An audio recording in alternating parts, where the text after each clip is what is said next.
brought you to pursue working here at LCS? How'd that come to be? That's a good question. I actually started my teaching career here back many, many years ago. Taught here for 3 years. I've jumped around a little bit and became an administrator to begin with at Madanonk Academy in Lincoln. But the family was up here and wanted to be here, so I came back. I spent some time in Van Buren as an administrator there. I actually spent 3 years as HR manager of a mill out near Ashland, which was a really good experience. But I decided that it was time to go back to education, and there was a position open here, and I applied for it and got it. And what drew you to this particular school, I guess? Um, I don't know. It was an open job. Yeah. I mean, I taught here before, so I knew some of the people here, and it was open, and I applied, and Worked out. worked And out. what was your teaching gig here? I taught high school social studies here Oh, for high 3 school. years. So you were back in Limestone. Back when the high school was here. What led you or the school to pursue the Rev Innovation Grant? I had hired 2 teachers, a guy by the name of Hogan Marquis, who did 7th and 8th grade math science, and Caroline Reed, who at the time did 5th and 6th math science. And they came to me and threw the idea at me. And I basically said, well, hey, I mean, if you want to apply for it, by all means apply for it. Let's see how it goes. They put in the work and the legwork and the time to write the application and send it in, and we got it. I mean, it was as simple as them finding out about it, asked for my permission, and they did the work. Let me back up just a little bit. They applied for it, I believe, towards the end of their first years here teaching. That first year, they kind of put together a outdoor program that didn't really cost any money. They did a lot of things outside. They took the kids outside. They went up, the property. We have the space. That's always been here. So they did things that really weren't expensive. They didn't really cost us a whole lot. But, we would run into barriers. I mean, it's kind of hard to go canoeing if you don't have canoes. It's kind of hard to go cross-country skiing if you don't have cross-country skis. So I think that those barriers, and being from us, little limestone, small limestone, not a huge budget, not a lot of extra money, they realized that if we're going to expand this, we've got to get out there and find what's available for grants and awards, which I think that research led to the Rev Grant. And then they applied.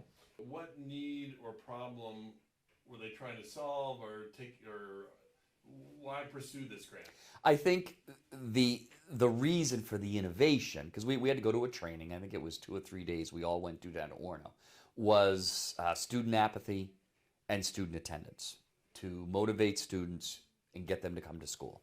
I think that was the premise of what they based their application on. And what'd you get with the grant? What's been most valuable about the grant so far? Well, I mean, I've said this several times. $250,000 is $250,000. I mean, local schools in Aroostook County, Maine, cannot afford to do the things that we've done.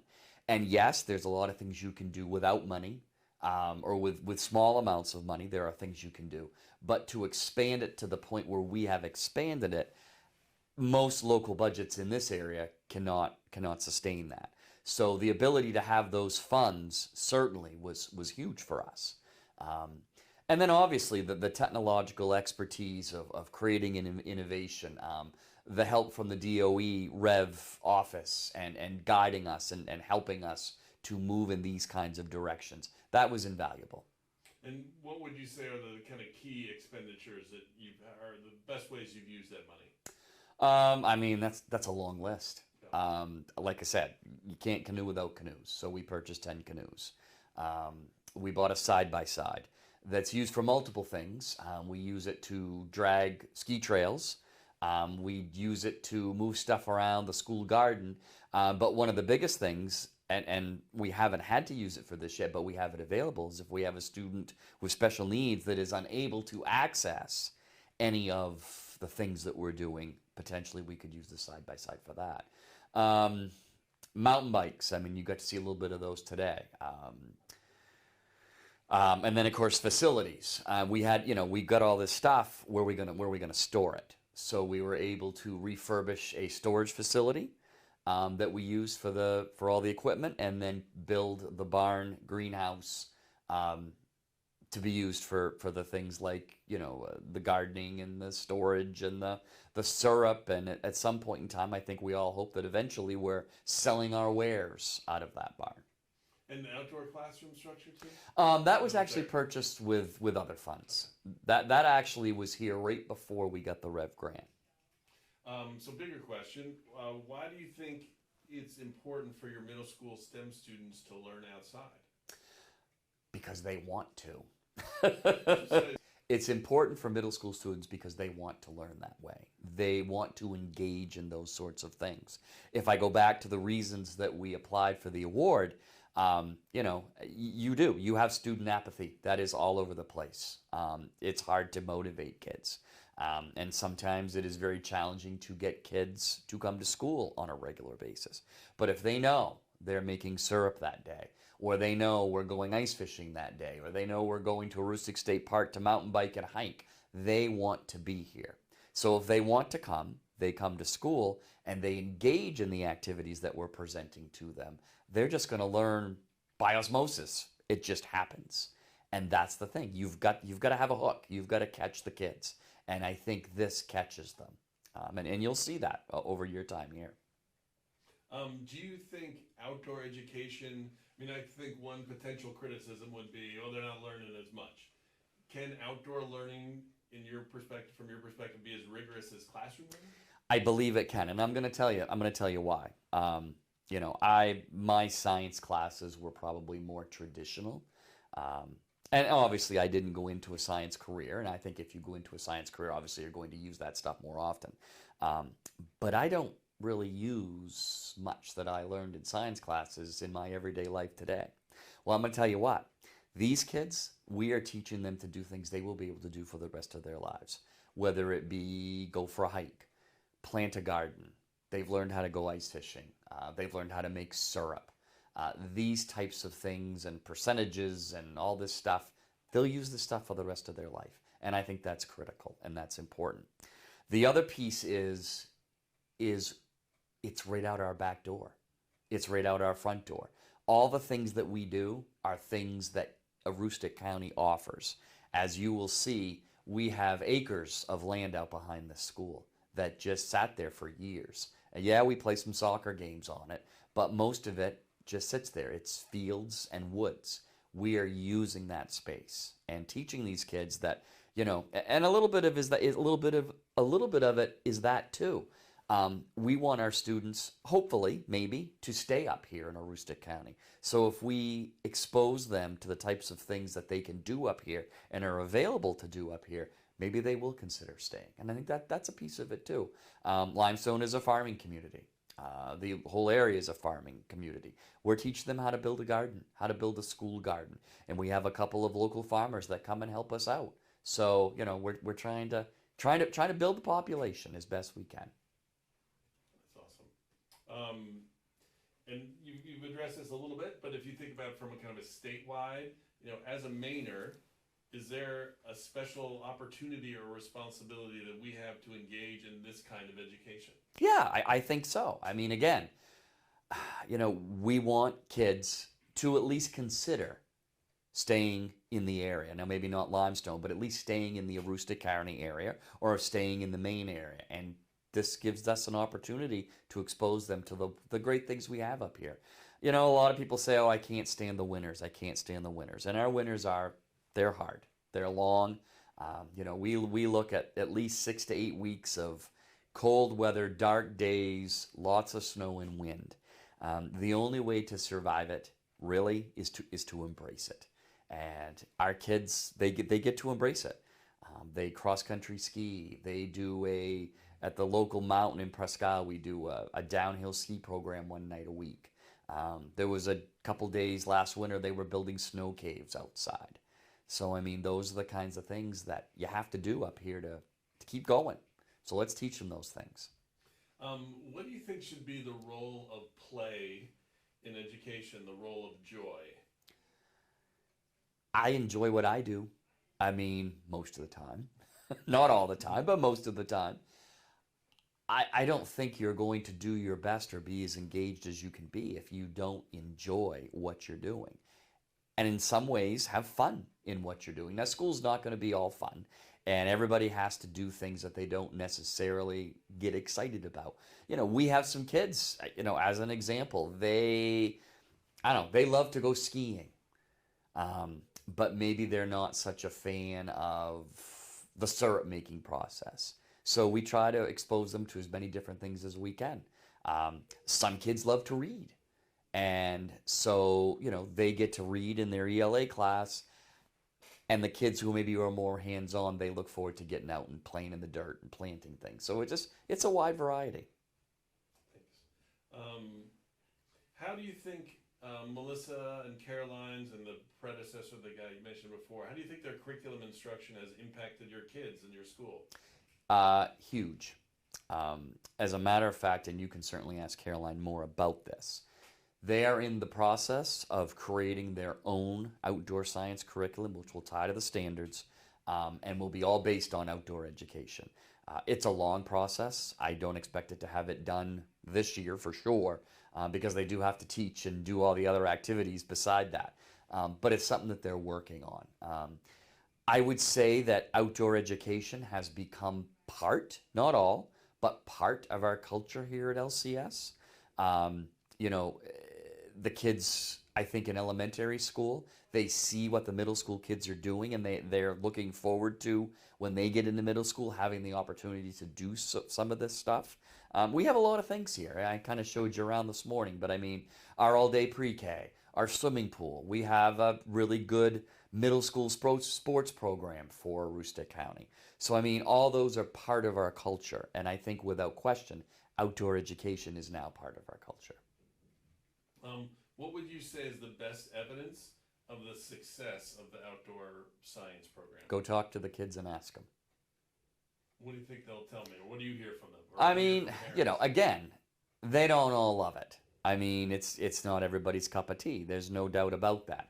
But I think you will find the bulk of the kids enjoy it. They look forward to it.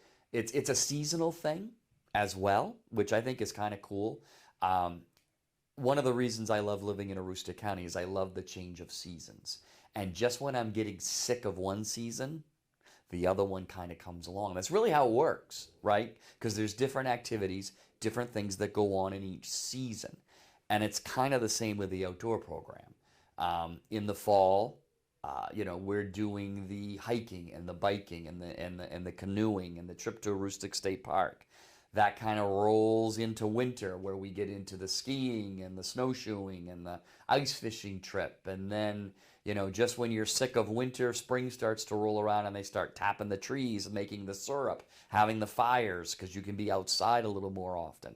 And then it rolls into the spring, which you're seeing now, where they're doing all the planting. And we're just getting there. It's going to take, it's taken some time, but the hope would be that next fall we will be reaping the rewards of the plant and harvesting, and maybe at some point selling some of the wares to the community. Awesome. Are there any stories or anecdotes or stats that you think are emblematic of the program success that you've seen in the last couple of years?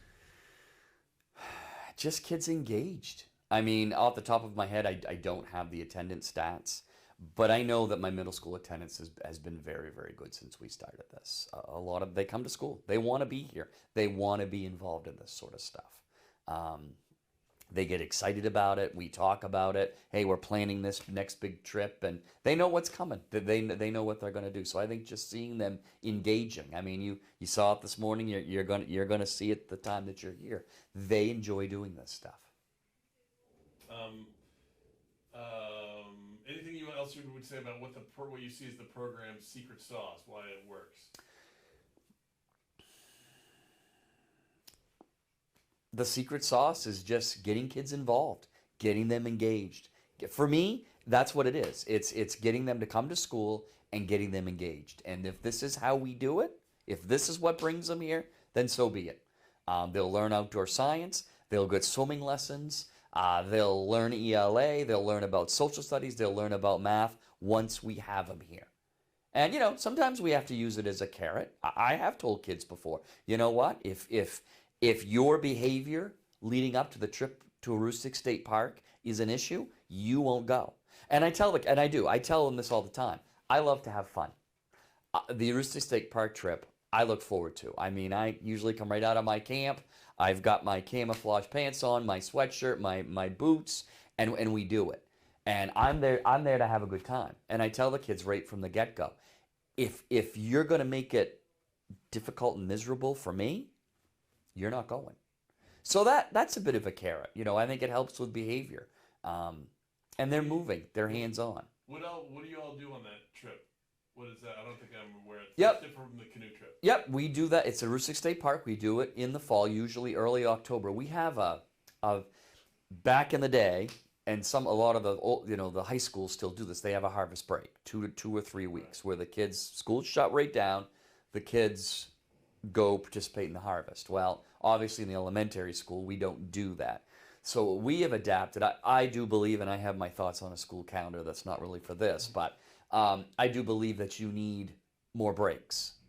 The kids need a break.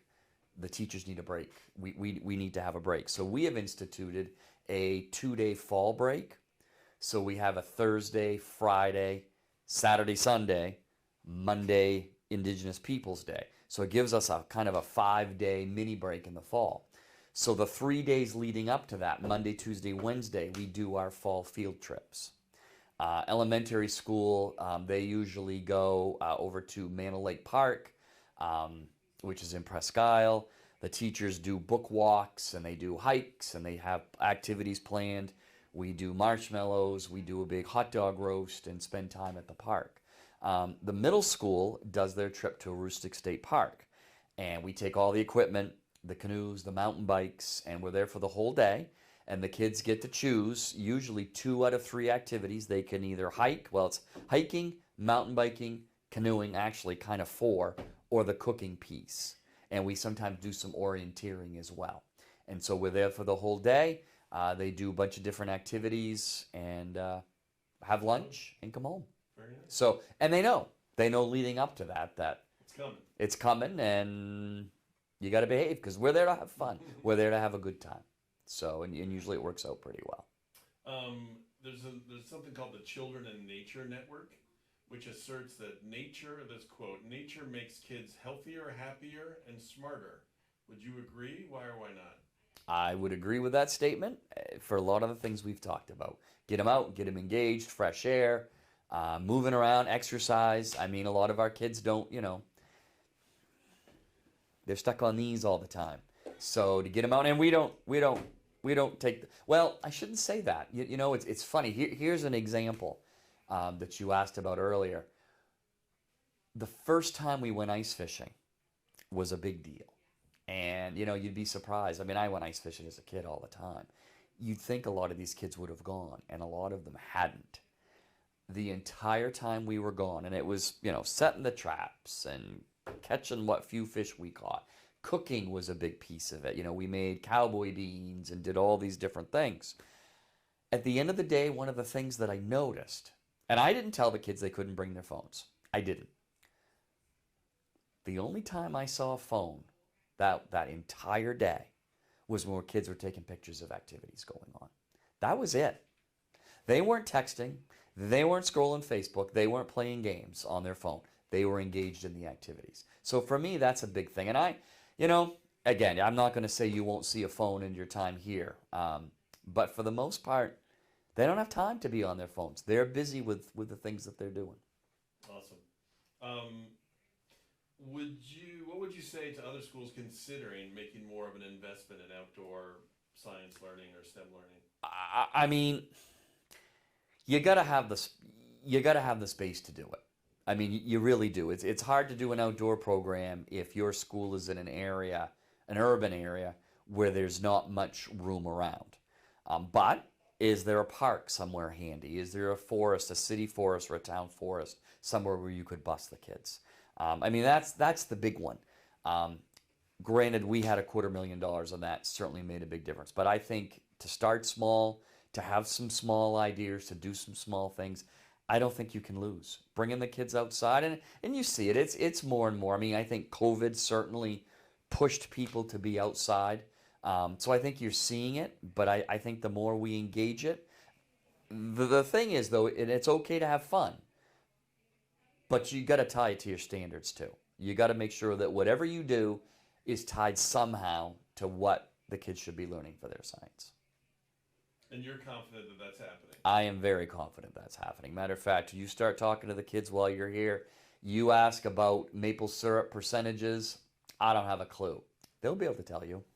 I saw them doing the bikes today, and they've got their stopwatches and their clipboards. They're learning about speed and acceleration. They're doing all that stuff, except they're having fun doing it. Anything else you think I need to know about your school or the middle school outdoor science learning? You know, I do think for a small little elementary school, K-8 building in Aroostook County, I think we provide a ton of opportunity for our kids. And that's really what it boils down to. It does come down to opportunity. Not all kids are going to like to swim, but all of our kids have that opportunity. Not all kids are going to like to plant flowers or go canoeing, but they have the opportunity. Yesterday, I had Monmouth Theater up here doing a performance of Winnie the Pooh for the kids.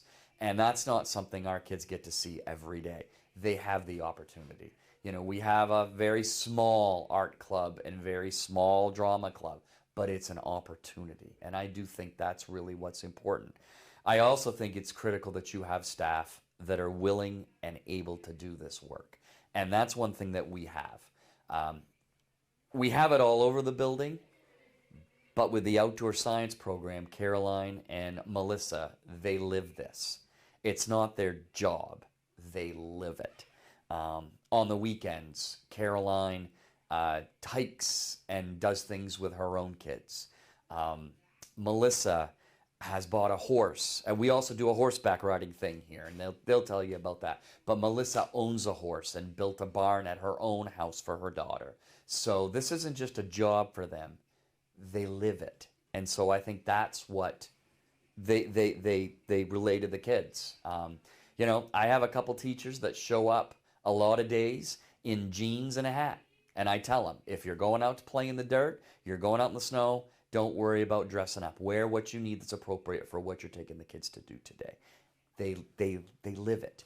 And in all honesty, I do stuff. I mean, I run to Walmart for them when they need things. I bought a bunch of dirt this morning that they needed and things like that. But it's really them.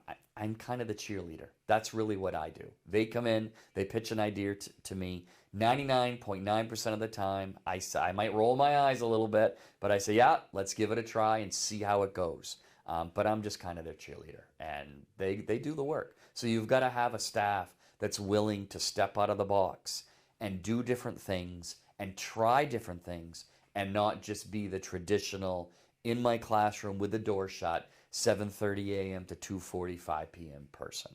Caroline is here lighting the fire for syrup at 6:30 in the morning. I mean, you got to have somebody who's willing to do that. And if you don't have teachers that are willing to do that, then it's going to be hard to pull it off.